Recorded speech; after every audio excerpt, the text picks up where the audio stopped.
Hello বন্ধুরা, good morning. দেখো আজকে কিন্তু আমি যাচ্ছি বাবাকে নিয়ে কল্যাণীতে। আজকে বাবার চোখ অপারেশন হওয়ার ডেট, তো জানি না ঠিক হবে কি হবে না, তো আমরা যাচ্ছি আজকে না হলেও কালকে হবে। তো যাই হোক, এদিকে দেখো আমি প্রথমে ভেবেছিলাম যে ভোর 5টা ট্রেনটা অনেকটা ভিড় হবে, তো যাই হোক পাতলা আছে, মোটামুটি সিট পেয়ে যাব আশা করছি।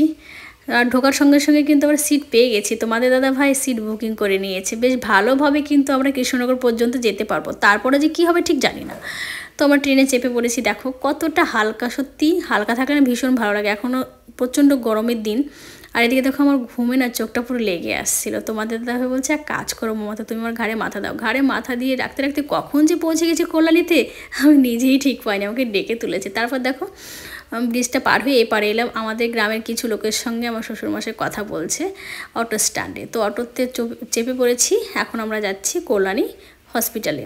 তো যাই হোক, বাবার অপারেশনটা আজকে যেন ভালো ভালো মতো হয়ে যায়। আর যারা আমাদের সঙ্গে মানে আমাদের গ্রামের লোকজন এসছে তারা বলছে যে যেদিন ভর্তি করা হয় সেদিন অপারেশন করে না, তার পরের দিন করে। যাই হোক, কিছু একটা ডক্টর দেখে ঠিক করেই নেবে, কোনো ব্যাপার না। ডক্টর যা বলবেন সেটাই হবে। তো দেখো আজকে না রোদ্দুরে ভীষণ তাপ দিয়েছে। বাবা আমাকে দেখাচ্ছে যে আমরা চোখটা দেখাই ওই বিল্ডিংটায়, তারপর ওখানে এটা চেক করা হয়, মানে রক্ত পরীক্ষা করা হয়, সব দেখাচ্ছিল। আমি তো অত সব ঘুরে ঘুরে দেখি না, বাবা মাঝে মধ্যে আসে, বাবা দেখে, তো সেই জন্য আমাকেও দেখাচ্ছিল। আর আমি তো আমার জন্য মানে পাশের বিল্ডিং, সেখানে মানে অনেকগুলো বিল্ডিং তো। যাই হোক, এদিকে দেখো বাবাকে ডক্টর দেখানো হয়ে গেছে। তারপর বাবাকে এখানে সিট বুকিং করা হলো। সেই সাথে এক কাকুমণিকেও কিন্তু চোখের অপারেশন করা হবে, তো তারও সিট বুকিং হয়ে গেছে। কাকিমার সঙ্গে থাকবে আর তোমাদের দাদা ভাই বাবার সঙ্গে থাকবে বলছে। তাহলে একজনকে যেহেতু অ্যালাউ করেছে ডক্টর, একজনের বেশি থাকা যাবে না, এই জন্য তোমাদের দাদা ভাই একটু টেনশনে পড়ে। ওই যে বিল্ডিংটা দেখতে পাচ্ছ, ওখানে বাবার চোখ অপারেশন হয়ে গেছে। এখন কিন্তু আমরা সবাই আছি রুমে। রাতেও কিন্তু মামি চলে এসেছে, সবাই মিলে একসঙ্গে রুমে ছিলাম। তো দেখো আমি সকাল সকালে স্নান করে নিয়েছি, ফ্রেশ হয়ে গেলাম। যেহেতু বাবাকে আজকে ছুটি করা হবে, এই জন্য সকাল সকাল যেতে হবে। যত তাড়াতাড়ি আমরা ওখানে পৌঁছাবো তত তাড়াতাড়ি বাবাকে ছুটি করে দেবে। আর তারপর সর্বপ্রথম চোখের ব্যান্ডেজ খুলবে। মানে তাড়াতাড়ি করতে গেলে কিন্তু তাড়াতাড়ি হয় না, দেরি তো হবেই। তবুও আমাদের বাড়ি যেতে যেতে কিন্তু রাত্রি হয়ে যাবে। তো যাই হোক, দেখো আমি না এক কাপড় বাড়ির থেকে বেরিয়েছিলাম। তোমাদের দাদাভাই অনেক শখ করে আমাকে সালোয়ার কামিজটা এনে দিয়েছে। বলছে মামা তুমি এটা পরো, আমাকে কেমন লাগছে গো, তোমরা সবাই একটু কমেন্ট করে জানিও। আর এদিকে মামি আর মামা কিন্তু ডক্টরের কাছে যাবো বলে রুম থেকে ফোন করছে যে বেরো, তোরা বেরোচ্ছিস না কেন। যাই হোক আমরা বেরিয়ে পড়লাম। আমি ভেবেছিলাম সিঁড়ি ভেঙে নিচেই যাবো, কিন্তু সিঁড়ি ভেঙে নিচে যাওয়া হবে না, যেহেতু আমার কোমর যন্ত্রণা। এই জন্য সত্যি আমি না কোমরের যন্ত্রণায় ভীষণ ভুক্তভোগী। জানি না আমি কবে ঠিক হব।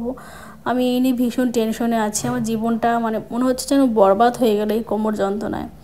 তো মামি বলছে হ্যাঁ, এই কোমর যন্ত্রণা তোর মামারও, মানে আমাদের মামা ভজা মামা, ওরও ভীষণ কোমর যন্ত্রণা। একই সেম না, একটু ডিফারেন্স আছে। তো আমরা দেখো লিফটে করে নিচে নেমে গেলাম।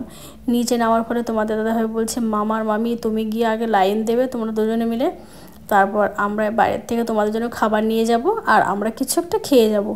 আর আমরা শুধু খাবো, বাবার জন্য নেব। বাবাকে ফোন করা হয়েছিল, বাবা বললো না আমার জন্য কিছু আনতে হবে না, আমার জন্য খাবার হসপিটাল থেকে দিয়েছে, তোরা খেয়ে আয়।